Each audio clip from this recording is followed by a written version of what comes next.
مساء الخير على حضراتكم. دائما بنحب ان احنا نتشارك الموضوعات المهمة وبنتمنى دائما السلامة لكل مصري موجود في الخارج، وبنحاول جاهدا اني احل لكم اي مشكلة بتجيلنا او استفسار بنحاول نرد عليه علشان تبقى حضرتك موجود في مكانك مستريح، ما عندكش اي مشكله. عايز افرق ما بين موضوع مهم جدا، وهو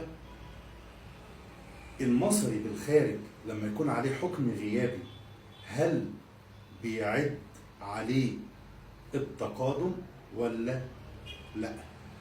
يعني لو صدر ضدك حكم في جنحة او في جناية والحكم ده غيابي وحضرتك موجود خارج الوطن، هل حضرتك بتستفاد من التقادم؟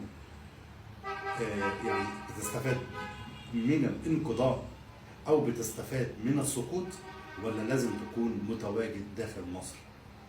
حابب اني اقول لك باختصار شديد وازالة اي فهم خاطئ بخصوص هذا الموضوع، ان حضرتك ان صدر عليك حكم غيابي سواء في مواد الجنح او في مواد الجنايات وحضرتك لا تعلم هذا الحكم او تعلمه ولكن لم يتم اي اجراء على هذا الحكم وحضرتك متواجد في الخارج، حضرتك تقدر تستفيد من الانقضاء او من السقوط. ليه؟ لان الاصل في هذا الحكم انه غيابي وحضرتك لا تعلم شيء عنه. اما الناس المصريين اللي بتسألني انا عندي حكم غيابي وهعمل معارضة واسافر، ينفع اتمسك بالتقادم؟ لا طبعا مش هتقدر تتمسك بالتقادم. ليه؟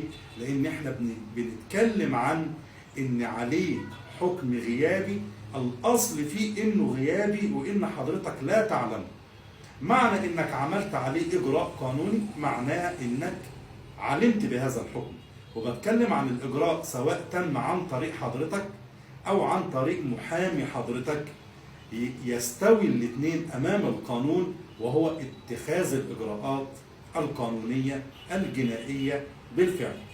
فخد بالك من هذا الامر. الناس اللي بيبقى عندها احكام وتسافر او تعمل لها معارضة او تعمل لها استئناف وتسافر في مواد جنحة او في مواد جناية وتفتكر انها كده حاجة جميلة، انت بتخطأ في حق نفسك، لان سرعان ما بصبرك هينتهي وموافقتك الامنية هتوقف لك كل حاجة بسبب هذا الحكم اللي حضرتك سبته ومشيت او عملت عليه اجراء. هو اجراء في نظر القانون مؤقت لحين تحديد ميعاد محاكمته، اللي هي اصبحت في شأنك كأنك حضرت بالفعل، لانها بالتالي فوتت عليك درجة من درجات التقاضي، فبالتالي بيسقط عنك امور عديدة.